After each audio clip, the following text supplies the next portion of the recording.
Cada mañana, Andrew se levantaba sintiendo que algo en su interior estaba roto, aunque su vida estuviera en orden. Tenía un buen trabajo en una agencia de diseño, vivía en un apartamento decorado con esmero, y su pareja lo amaba con ternura sincera. Pero en medio de todo eso, había una bruma persistente que lo cubría al despertar. No era tristeza, no era ansiedad, era una especie de vacío elegante, silencioso, imposible de explicar incluso a sus más cercanos. Intentó llenar ese silencio con rutinas, música, salidas, incluso meditación, pero cuanto más trataba de acallarlo, más presente se volvía. Era como si una parte de él supiera que estaba actuando, fingiendo ser feliz, mientras una corriente subterránea de preguntas sin responder lo arrastraba hacia abajo. ¿Por qué? Si tenía todo lo que siempre quiso, sentía que nada era suficiente. La respuesta no llegó de golpe, ni en una epifanía ruidosa. Fue un malestar creciente, como un eco distante que se repetía cada vez con más claridad. Algo en su vida no encajaba, algo profundamente humano, universal, pero escondido detrás de la máscara de tener éxito. Era el tipo de sufrimiento que no puedes mostrar en redes, ni explicar en una conversación. Y sin saberlo, Andrew estaba a punto de conocer su raíz. Fue una tarde cualquiera, con el cielo gris filtrando luz pálida por las ventanas del centro. Entró a una librería de segunda mano buscando distracción. Recorrió estantes polvorientos, hojeó novelas clásicas, libros de autoayuda, incluso poesía. Nada lo llamaba, hasta que, en la esquina más baja de una estantería, vio un tomo encuadernado en cuero oscuro con letras doradas apenas visibles. El mundo como voluntad y representación. No lo eligió por conocimiento previo. Fue más bien una intuición. Había algo en ese título que le tocó una fibra enterrada. Se sentó en una de las sillas viejas del local y comenzó a leer. Las primeras páginas eran densas, pero contenían una fuerza casi brutal. Allí, Schopenhauer hablaba de la vida no como un camino hacia la realización, sino como una constante lucha entre querer y sufrir. Cada deseo, decía, es una cadena. Cada logro, el inicio de un nuevo vacío. Esa noche, Andrew no pudo dormir. Releyó varias veces los pasajes subrayados con tinta antigua por algún lector anterior. Por primera vez sentía que alguien estaba nombrando lo que él no podía. Esa sensación de estar atrapado, incluso en medio de todo lo bueno. El libro no ofrecía consuelo, ofrecía verdad. Una verdad áspera pero increíblemente precisa. Y eso lo perturbó profundamente. Día tras día, Andrew se sumergió en el libro como quien se lanza a una cueva sin mapa. La idea central de Schopenhauer era radical, que todo sufrimiento humano nace de la voluntad, ese impulso irracional, constante, que nos empuja a desear, a alcanzar, a consumir, a tener. No hay descanso para quien desea, porque incluso la satisfacción es momentánea. Lo que sigue es más deseo y más vacío. Andrew empezó a observar su vida bajo esa nueva luz. Recordó su infancia, cuando deseaba desesperadamente la aprobación de su padre. Su juventud, cuando buscaba destacar en la universidad. Su carrera, sus relaciones, sus proyectos. Todo había estado alimentado por un hambre invisible que nunca se saciaba. ¿Y si toda su vida no había sido más que un teatro de la voluntad? ¿Y si el sufrimiento no era un error, sino una consecuencia inevitable de querer? La idea era terrorífica, porque significaba que no había un enemigo externo, ni una falta específica. El origen del dolor estaba dentro, y peor aún, estaba en aquello que él siempre había valorado como virtud, su ambición, su disciplina, su impulso por vivir intensamente. Todo eso, visto desde esta nueva perspectiva, parecía más bien una cadena disfrazada de propósito, un monstruo que él mismo había alimentado sin saberlo. Las semanas pasaron, y Andrew empezó a cambiar. Sus amigos lo notaron primero. Ya no mostraba el mismo entusiasmo por los proyectos, ni esa chispa impaciente en las conversaciones sobre el futuro. Su pareja, Lisa, lo confrontó una noche mientras cenaban. ¿Estás bien? Parece que todo te diera igual últimamente. Él no supo cómo explicarlo. ¿Cómo le dices a alguien que estás empezando a ver los deseos como una prisión? Internamente, Andrew vivía una revolución. Cada vez que sentía el impulso de querer algo, un café más sabroso, un nuevo cliente, incluso un elogio, una parte de él lo analizaba con frialdad. No podía evitar ver ese impulso como la raíz del sufrimiento que tanto lo atormentaba, y al mismo tiempo, no podía dejar de desear. La paradoja lo consumía. Era como estar en una jaula con la puerta abierta, pero sin saber caminar fuera de ella. Las noches se volvieron inquietas. Soñaba con laberintos, con escaleras infinitas, con espejos que lo multiplicaban hasta el vértigo. Cada vez entendía más, y cada vez sufría más. Comprender la voluntad no lo había liberado. Lo había hecho más consciente del peso que cargaba. Y en esa nueva conciencia, se sentía más atrapado que nunca. Una mañana, Andrew se detuvo frente al escaparate de una cafetería elegante que solía frecuentar. Miró los croissants, los lattes con espuma perfecta, y sintió algo muy extraño. Asco. No físico, sino existencial. Era como si pudiera ver a través de todo aquello. Como si entendiera que cada uno de esos placeres estaba diseñado para alimentar un deseo que nunca iba a cesar. Y ese conocimiento le arruinaba el gusto antes de siquiera probarlo. Los placeres que antes lo motivaban ahora se le volvían vacíos.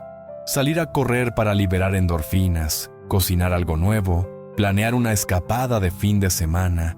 Todo parecía formar parte de una maquinaria diseñada para entretener a la voluntad mientras ésta sigue devorando en silencio. Y él ya no podía mirar esas cosas sin ver el mecanismo detrás.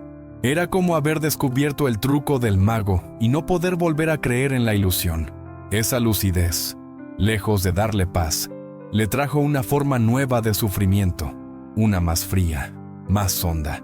Andrew comprendió que había cruzado un umbral del que no se podía regresar.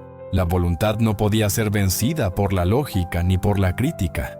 Solo podía ser observada o abandonada. Pero ¿cómo se abandona algo que forma parte de tu naturaleza más íntima? Andrew comenzó a ver su pasado como si fueran escenas de una obra teatral, en la que él nunca eligió verdaderamente sus papeles. Se dio cuenta de que los momentos que más había perseguido, una relación exitosa, el ascenso en su trabajo, los viajes exóticos, incluso los libros leídos por prestigio, no eran otra cosa que trampas doradas. Objetivos diseñados no por él, sino por una sociedad adicta a la voluntad. Y lo peor, él las había deseado con fervor, creyendo que allí encontraría sentido.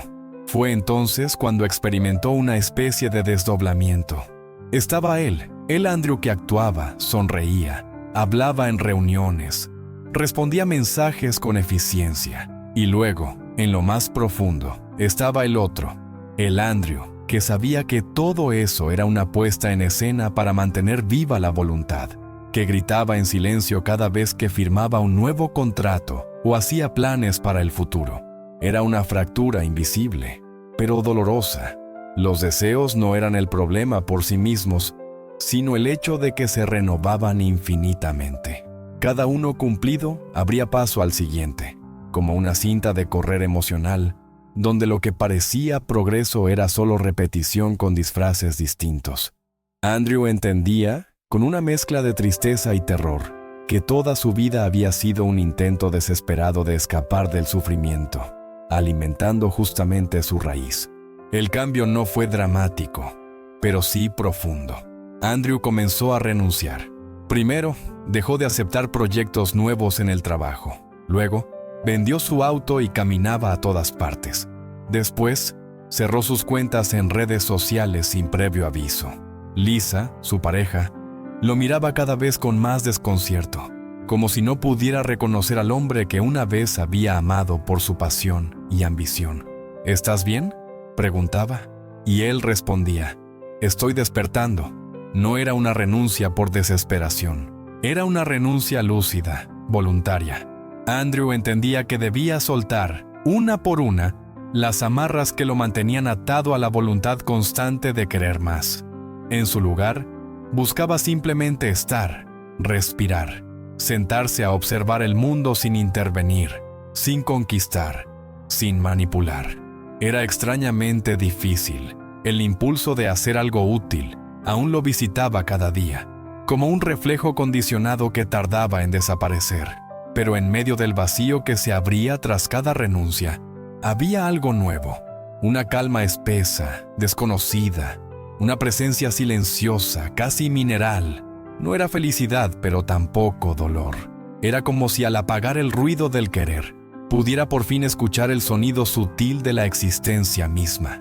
Y en ese silencio, Andrew comenzaba a vislumbrar lo que Schopenhauer había insinuado, que la verdadera libertad no es obtener lo que deseas, sino dejar de desear. Con cada día que pasaba, Andrew se sentía menos identificado con la imagen de sí mismo que había cultivado durante tantos años. El Andrew exitoso, carismático, creativo, ese que llenaba espacios y agendas, empezó a desvanecerse.